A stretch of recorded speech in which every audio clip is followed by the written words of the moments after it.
মানুহে খেতি কৰিছো বুলি ক'লেই নহ'ব এটা ল'ৰাক যিমানখিনি আপডাল কৰিব লাগে এতিয়া ল'ৰাই এটা ট্ৰেন্সলেশ্যন নেজানে এটা ভইচেছ নেজানে এটা নিয়েশ্যন নেজানে মেট্ৰিক পাছ কৰে পেচিভ কোৱা ক'লো নোৱাৰো এবাৰ চিন বাই মি গম পালা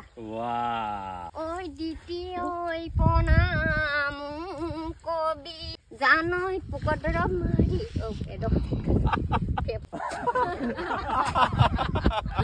বন্ধুসকল লাও সদায় পাতৰ তলত একদম ফ্ৰেছ ফ্ৰেছ ৰঙা লাও অসমৰ আটাইতকৈ বয়সীয়া কৃষক আইতা কৃষক অৰ্থাৎ গোলাপী চাংমাই নমস্কাৰ জনাইছো আইতা হেয়া জনাইছো য'ত একদম এইবোৰ পুৰত হৈ উঠা নাই কিন্তু আৰু ঠিক আইতা এইখিনি হ'বলৈ কিমান টাইম লাগিব আৰু 6-7 দিনত হৈ যাব এইখিনি বিকিব পৰা আৰু নিয়ে আছে প্ৰতিদিনে 300-400কে বুঢ়া ৰঙালাওটো আৰু এটা ডাঙৰকে বহুত ডাঙৰ এটা এৰিয়া কচু খেতি কৰিছে যিটো আমি দাইলত দি খাওঁ যে কি কচু বুলি কয় এইটোক আহিনিয়া কচু খেতি কৰিছে তো 25 বিঘা খেতি কৰে এই বয়সত কুৰ মাৰে ৰঙালাও বেঙেনা কচু আৰু কি আছে এটা তিতা কেৰেলা তিতা ভেকুৰি মাইকু আছে কম পৰিমাণে আপোনাৰ মানে খেতি কৰি পুৰা ভাল লাগে নেকি খেতি কৰি পুৰা ভাল লাগে মই 5 মিনিটো এনেই থাকো বন এডাল হলেও ভালো প্ৰতিটো তিতা কেৰেলাখিনিও মই গোটেইখিনি নিজে দৰৱ পাতি মৰা কালি পৰহি চিঙি দিছো তিতা কেৰেলা আৰু মোৰ ৰেগুলাৰ 4জন মানুহ থাকে থাকিলেও মই সদায় কাম কৰো কবি বন্ধাকবিও আছিলে ফুলকবিও আছিলে প্ৰাঞ্জলে দেখি গৈছে মূলা আছিলে লাই আছিলে মই প্ৰতিটো বস্তুৱে তাৰমানে 2-3টা এতিয়া ডিস্ট্ৰিক্ট অফিচাৰ আহিছিলে তেওঁ চাই গৈছে যে আপুনি বহুত প্ৰেক্টিকেলত কৰে কামবিলাক কাৰণ কেলে মই এতিয়া আলু দিলো আলু মাজত ৰঙালাও এইবোৰ আলু দিয়া জেগা ৰঙালাও দিলো তাৰ পৰা মাইকু বহাই দিলো সুবিধা অনুসৰি মটৰ দিলো মটৰ মাজত তিতা কেৰেলা দিলো আকৌ পিছত চফা কৰি দিলো এতিয়া কণ বিলাহী মই 1.5 কুইণ্টেল 2 কুইণ্টেল সপ্তাহটোত 3 দিন 2 দিন দি আছো এতিয়া এইডোখৰ চব আলু আছিলে আলু মাজত দিলো ৰঙালাও আলু খনাৰ লগে লগে এইখিনি কচু দি দিলো এতিয়া এইখিনি শাওনৰ 1-2 খানিব হ'ব এতিয়াতো মই 50 টকা 60 টকা ওপৰত পাম মানুহে খেতি কৰিছো বুলি ক'লেই নহ'ব এটা ল'ৰাক যিমানখিনি আপডাল কৰিব লাগে পঢ়া ক্ষেত্ৰতে বা খোৱা পৰা বোৱালৈ গছ পুলিটোৱে পানী বিচাৰিছে না বিচাৰিছে সেইটো কথা সদায় নিজে উপলব্ধি কৰিব লাগিব কাৰণ যে এইটো কি কাৰণে এনেকুৱা হৈছে দুৰ্বলনো কি কাৰণে হৈছে এতিয়া মোৰ টাইমত দিছো নহয় আৰু 15 দিনত আহিবা তোমাৰ কচু চাবা কেনেকুৱা গোটেই এৰিয়াটোত কোনো কচু কৰিব পৰা নাই টেপু ৰাখিব নোৱাৰিলে গম পাইছা একদম গজগজিয়া হৈ উঠিব গজগজিয়া হৈ ইমানখিনি হ'ব তুমি তল যাবা পইচা তল যাবা মই যিখিনি কচু কওঁ মোৰ ভিডিঅ' আছে কচু কণ বিলাহী বন্ধুসকলে এয়া চাওক কণ বিলাহী আইতা ইয়াত পকিলেই য'ত বেলেগৰ বাৰীত এতিয়ালৈকে লাগিবলৈ আৰম্ভ কৰা নাই তিতা কেৰেলাটো চোৱা কলিটো প্ৰডাকশ্যন কিমান আহিব এতিয়া কালি চিঙা বুলি ক'ব কিমান প্ৰডাকশ্যন আহে ইমান ধুনীয়া সঁচাকৈ দেই এইডোখৰত চাবাহি আহা এইডোখৰ ইমান ধুনীয়া অ' এটা এই কি বুলি কয় খেৰখিনি কেলে দিছে ন গাপটো থাকিবলৈ নেকি গাপটো নহয় খেৰৰ ওপৰতহে তিতা কেৰেলা সদায় তুমি চোৱা বেলেগতকৈ বহুত লাগিছে নাই বহুত ধুনীয়া লাগিছে আৰু এইটো সাইজৰ তিতা কেৰেলা টেষ্টটো বেছি ভাল সেইদিনাখন মই বিকিছো কালি নিছে মোৰ তিতা কেৰেলা 30-40 কেজি প্ৰথম কোটা নোকো 8 কেজি 5 কেজি ওলাই মই এতিয়া কালি আকৌ চিঙিম নহয় আকৌ এতিয়া সিডোখো আছে এইডোখন মই চব মটৰ দিয়া বেপাৰীখিনি ক'ৰ পৰা আহে বেপাৰী মোৰ মৰাণৰ পৰা আহে এয়ালৈকে চোৱা এইবোৰ দেখিছা খোজকাঢ়িবলৈ বেয়া লাগিছে নহয় একো নহয় গছৰ এতিয়া ৰঙালাও যে এনেকেনে যিমান গছৰ কিবা সিমানে হ'ব এইটো এটা কথা নতুন শিকিলো বন্ধু ভাগি যাব লাগে ৰঙালাও বোলে যিমান গছকে সিমান বাঢ়িব বুলি কৈছে মোৰ গছকিবলৈ টান লাগিছে নহয় তো বন্ধুসকল তাকে ভিডিঅ'টো শ্বেয়াৰ কৰি দিব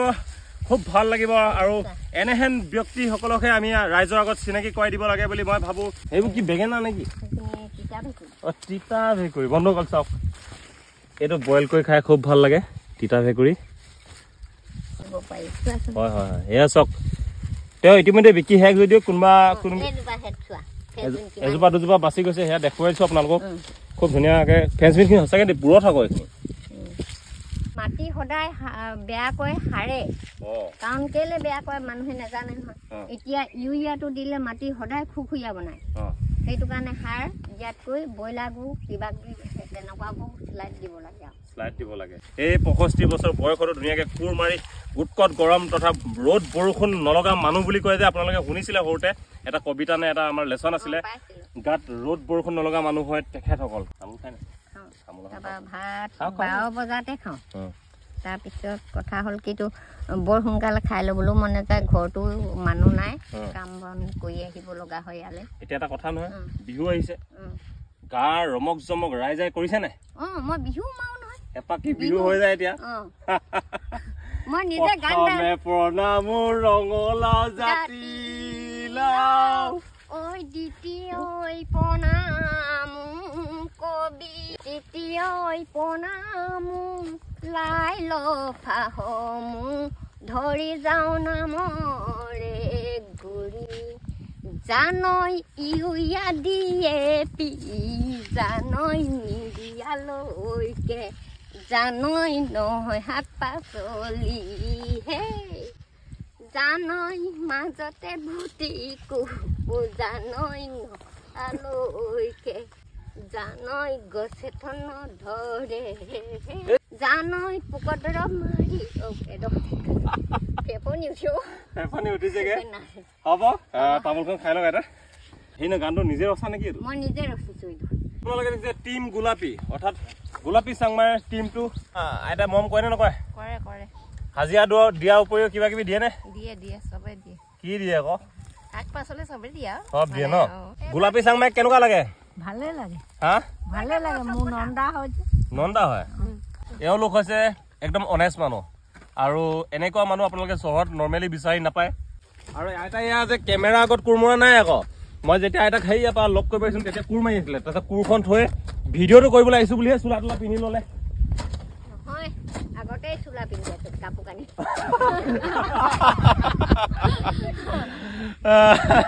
হাজিৰা কেনেকুৱা হাজিৰা ঠিকে আছে আৰু উপৰঞ্চি আমাক খাবলৈও দিয়ে আৰু এয়া হৈছে টিম গোলাপী দেখিলে এটা 5জনীয়া দল আৰু সকলোতকৈ বয়োজ্যেষ্ঠ হ'ল আমাৰ